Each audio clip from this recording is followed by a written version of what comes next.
Welcome back to the Expediting Addicts.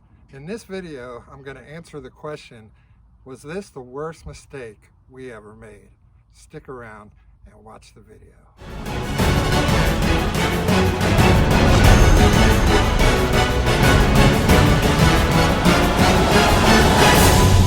Was this the worst mistake we ever made? No.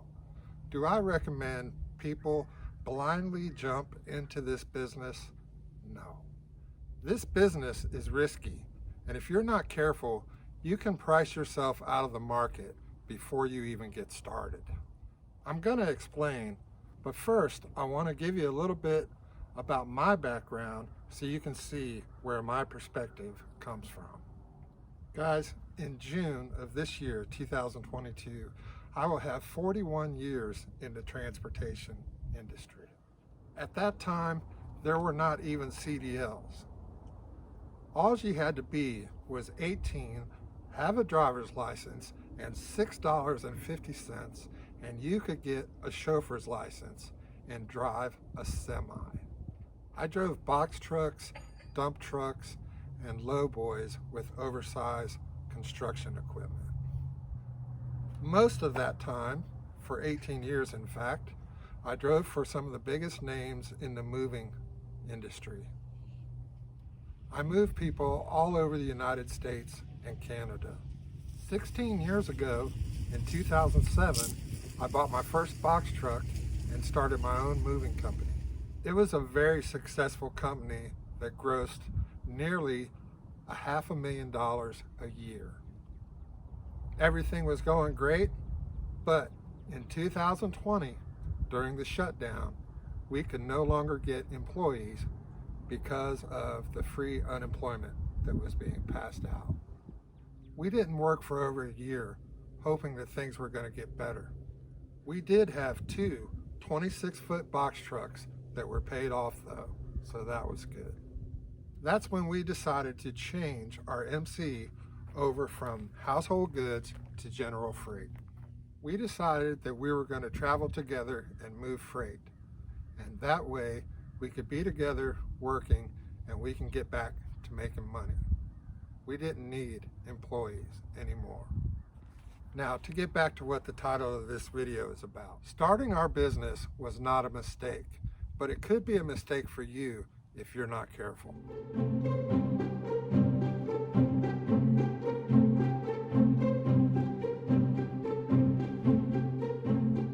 What I'm about to tell you is not meant to encourage you or discourage you. Hopefully, it'll help you evaluate the business that you have or you may be planning to start. Let's talk about cost per mile. Not how to figure it, but how important it is that you know what your cost per mile is. My cost per mile is going to be different than your cost per mile. I know people struggle with this because we have a dispatching service. Some of the people that we talk to have got it figured out and they're doing great. Others are struggling. They're desperate to find a load. They've made many calls and none of the brokers will give them a yes. And mainly it's because they're asking for too much money than what the lane pays. We'll talk more about lanes in just a minute. When you know your cost and how much you want to make, you can come up with your minimum rate per mile. For us, that's $1.60. If we run all week long at $1.60, we can reach our goal of $6,000 gross, $3,000 take home at the end of the week. And that's based on 3,600 miles. That's an average too. So will we take $1.40 a mile if it puts us back into a good location and it keeps our wheels rolling? Yes, we will. That's our minimum rate per mile. Guys, if we can average $1.80 or average $2 a mile, then we're talking about a $7,000 to $9,000 week, which is usually what we do. Our cost per mile is low because we've been in business for so long. We have well-established business credit.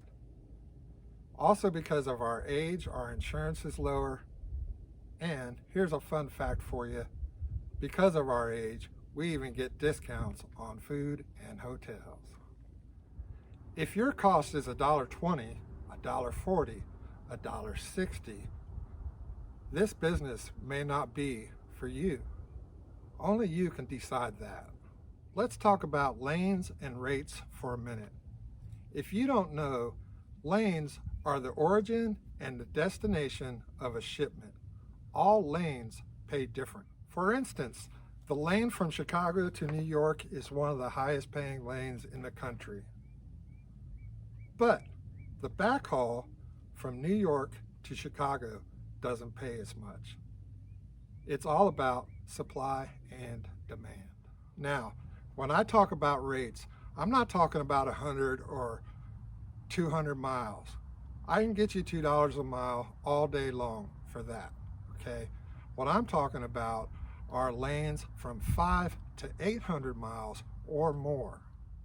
In general, lanes pay what they have recently moved for, what they have been able to charge for recently. If you have a higher tier version of DAT or Truck Stop, you can see lane rate tools. If you just have the free version or the cheap version, you're not going to be able to see those. It's so important to know your cost per mile.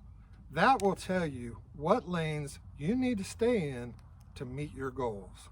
Remember, you're a new entrant into an industry that is age old. Because of where the world is today, a carrier that entered 2 years ago may have a cost per mile nearly half as much as yours. You have to be competitive to have longevity in trucking. I see people ranting on YouTube all the time about other carriers taking cheap freight. Let's all band together and not take anything less than $2 per mile. You're hurting the rest of us. Listen, truth is, a lot of carriers are making a lot of money on freight you can't afford to move. There are some alternatives that you can think about before you jump in to the box truck business. My friend Seth has a cargo van and his own authority. He paid $13,000 for his cargo van, and he's out making money, doing what he loves, working on his own schedule, having plenty of time for his family. So guys, go check out on our community page. I put a link and a post about Seth. Go check him out, because maybe cargo vans may be a cheaper way into this business where you can still make money, but you can get in cheaper, okay? Cargo vans are not experiencing what box trucks are now. They have gone up, but not like box trucks. You can buy just about any size vehicle. It could be a 16-foot box truck, a Sprinter van, high roof, low roof, cargo van, and sign it up with an expediting company. And you won't need to have your own authority, and you're going to save a lot of money coming into this business. If you are a same household couple, that means you're either a husband and wife team or something like that, or you live in a house with your brother or sister, you guys live together. Another option for you might be signing on with FedEx Custom Critical. All right, so check out my community tab and look up the post I put on there about the trucking couple. Frank will help you out with that. They will sign you on, you drive their truck, you make really good money, and you get one of them really beautiful sleepers that has a shower and a bathroom and everything in it, and it's still a straight truck. And that could really be something very profitable and a lot cheaper to get into. No experience is needed either. Before you start up your business, figure up your cost per mile and figure out if you're in a good area for freight. Learn what the lanes pay in the areas that you want to run. That way you won't find yourself making a video entitled, "Was this the worst mistake I ever made?" Thanks for watching, and if you need a good dispatcher, our information is in the description below. Just send us an email and we'll get back to you. Thanks for watching, and Susie and I will see you on the road.